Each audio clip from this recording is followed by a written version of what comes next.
Hello children and welcome to today's session. हम जिस कमरे में बैठे हैं वहाँ पे लाइट जल रही है। जिस कमरे में हम खड़े हैं वहाँ पे भी लाइट जल रही है। अगर ये लाइट बंद हो जाएगी तो आप और हम एक दूसरे को नहीं देख सकते।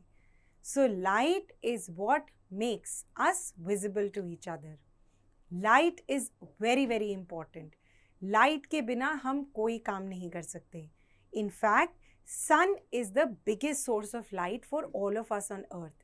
Sun gives us both heat and light और इस heat and light की वजह से हम अपनी daily activities कर सकते हैं. Just imagine if there was no sun and there was only night, night after night after night. Will we be able to survive? No. So light is a very important component of our lives. And we are going to study about light in this chapter.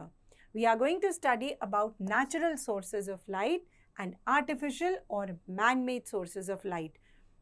We are also going to understand how light is a form of energy, the difference between opaque, transparent and translucent materials, and about eclipses. So we all know that light is a form of energy. Light provides us heat also. So let us understand in detail about light in this chapter. जैसा कि हमने chapter के शुरू में बात करी कि अगर लाइट बंद हो जाएगी तो आप और मैं एक दूसरे को नहीं देख पाएंगे. This is because you and I are non-luminous objects. Non-luminous objects का मतलब objects जिनकी खुद की लाइट नहीं होती है. For example, our pencil box, our book, us. Luminous objects होते हैं objects जिनकी खुद की लाइट होती है. For example, the sun. Now let us understand about the natural sources of light. The sun is the natural source of light for earth. It is in fact the only source of light for earth. Now there are millions of stars that we see in the night sky. All these stars are also natural sources of light because they produce their own light. There are some artificial or man-made sources of light. These sources of light are things that we use in our everyday life like lanterns, lamps and candles. In sources की अपनी light नहीं होती. इन्हें कोई external चीज़ use करके जलाया जाता है. जैसे कैंडल को माचिस से जलाया जाता है, लैम्प को इलेक्ट्रिसिटी से जलाया जाता है, लैंटर्न के अंदर तेल डाला जाता है उसे जलाने के लिए. Then there are some hot and cold sources of light. A light bulb is a hot source of light क्योंकि जब वो लाइट एमिट कर रहा होता है तो लाइट के साथ वो हीट भी प्रोड्यूस करता है. Whereas a CFL bulb is a cold source of light. Light देने के बावजूद भी वो इतना हीट अप नहीं होता.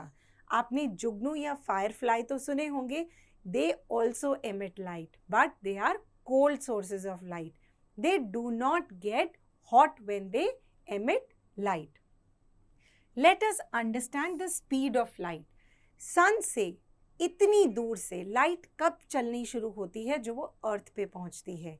It is a very interesting thing to note that light from the sun takes only 8 minutes to reach the earth. Light travels at a very very high speed. That is why the light from the sun begins to appear on earth in such a short time. Now let us understand how light travels. Light actually travels in rays. रे को कैसे depict किया जाता है? रे को depict किया जाता है एक एरो के साथ. सो लाइट ऑलवेज ट्रैवल्स इन अ रे. और जब बहुत सारी रेज को एक साथ रखा जाता है that becomes a beam of light. This as you can see are a set of parallel lines. इसलिए ये है parallel beam of light. Now this here as you can see rays एक पॉइंट से बाहर जा रही हैं. This is a divergent beam. On the contrary यहाँ पे सारी रेज एक पॉइंट पे आ रही हैं. These are a convergent beam of light. to show that light travels in a straight line, we are going to conduct a short activity. In this activity, we are going to see how light travels in a straight line. एक table के ऊपर हमने 3 cardboard pieces लगा दिए हैं और तीनों में हमने सेम जगह पर होल कर दिए हैं. अब इनको वापस प्लेस करके हमने फर्स्ट कार्डबोर्ड के आगे एक कैंडल रखी और उसको लाइट कर दिया. अब हम जब इस साइड से ऑब्जर्व करेंगे, कार्डबोर्ड्स के through we will be able to see the light because all the 3 holes are in the same place. अगर हम फर्स्ट कार्डबोर्ड को उल्टा कर देते हैं और हम दोबारा से सेम एक्सपेरिमेंट रिपीट करके कैंडल जला के उसको देखने की कोशिश करते हैं, we will not be able to see light because the third hole is missing. This tells us that light travels in a straight line. Now, in this case, cardboard के थ्रू लाइट नहीं दिख रही थी. Cardboard में जो whole किया था उस होल के थ्रू लाइट दिख रही थी. This is because cardboard is an opaque object. Glass के थ्रू लाइट दिखती है. Glass is a transparent object. जब आप अपनी विंडो की खिड़की से बाहर देखते हैं तो आपको सब कुछ क्लियर नजर आता है. That is because it is a transparent window. कुछ ऑब्जेक्ट्स ऐसे होते हैं जिनके थ्रू थोड़ा सा नजर आता है, थोड़ा सा नजर नहीं आता. These are called translucent object.